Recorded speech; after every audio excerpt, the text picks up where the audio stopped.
When you think Android, you probably think phones, maybe watches, if you're a masochist, even tablets. But Android is as versatile as it is ubiquitous, and in the past decade the OS has cropped up in all manner of wacky product categories.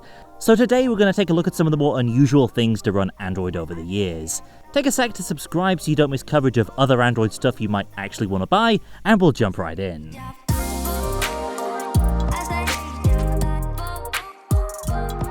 The Galaxy NX comes to us from the heady days of 2013, when Samsung had just seen moderate success with its Galaxy camera point-and-shoot and wanted to give fans a big boy version of the same idea. As such, the Galaxy NX took the form of a mirrorless interchangeable lens camera with Android brains and a big old touchscreen on the back. It was smaller and lighter than many other Micro Four Thirds systems, and easier to operate in some ways thanks to its Android UI. So you sort of had the best of both worlds with dedicated camera components, interchangeable lenses, an intuitive interface, Exynos 4412 chipset, and the same app and sharing support as many Android phones of the time. The problem was keeping all of that up to date and supported when most people keep a camera, especially an expensive one like this, for a lot longer than they would a smartphone. $1,600 just for the body was a tough ask in 2013, and by 2017 the Galaxy NX had been discontinued altogether. Google's ill-fated streaming sphere, the Nexus Q, was unveiled to a mixed reception at Google I/O 2012. Effectively, this was a fancy, expensive Chromecast before the Chromecast even existed.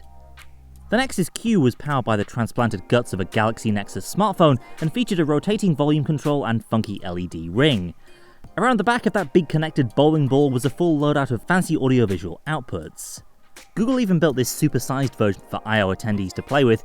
Excuse the potato video quality here, it was 2012. Google had big plans for the Nexus Q, including extensive app support, but this never came to pass. The Q is a hard sell for $300, and in its initial state didn't do a whole lot of anything outside the box, just basic media streaming. Following a poor initial reception, the Nexus Q is shelved almost immediately, with the few thousand given away to I/O attendees and pre-orderers for free being the only ones ever produced. A year or so later, the Nexus Q was abandoned altogether, and the apps that had supported it eventually had that functionality patched out. As a result, if like me you still have a Nexus Q in your possession, it basically is a paperweight at this point. But hey, were it not for the Nexus Q crashing and burning in 2012, we might never have gotten Chromecast as we know it today. There are lots of weird little robots that we could put on this list, but Asus Zenbow is probably the one that got the most press. Shown off at Computex 2016 in Taipei, Zenbow is effectively an Android tablet on wheels.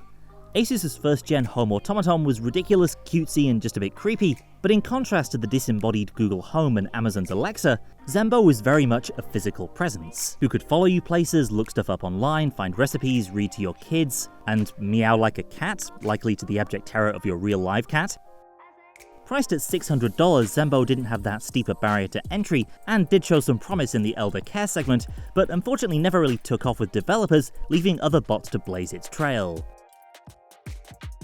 Like a lot of smart kitchen devices of the time, the Dacor Android-equipped oven effectively put a miniature Android tablet UI onto a traditional dumb appliance. But this device, which debuted in 2014 for a cool $12,000, was about more than just watching YouTube while your cookies baked. As well as touchscreen controls for the stove itself, the connected Dacor Discovery IQ app could be installed on your smartphone, meaning you could warm up the oven from afar so it's pizza ready when you get back from work. Obviously there could be some safety concerns when you're talking about letting someone start your oven over the internet, plus the price point admittedly limited Dacor's creation to the luxury kitchen segment. But hey, at least we got some refinement in the Android oven segment a few years later when General Electric debuted the Kitchen Hub, effectively a microwave with an Android-powered touchscreen fitted door. The Archos HomePhone 35 is on this list not just because what it tries to do is bizarre, though the idea of browsing the web or watching YouTube on your landline telephone is frankly perverse. No, this creature of the darkest depths of early 2012 is on this list because of how poorly it executed on that already dubious premise. The smart home phone plugs into a docking station like any other and lets you make calls over your old-fashioned 20th century copper phone line, while also in theory letting you do some basic smartphone things.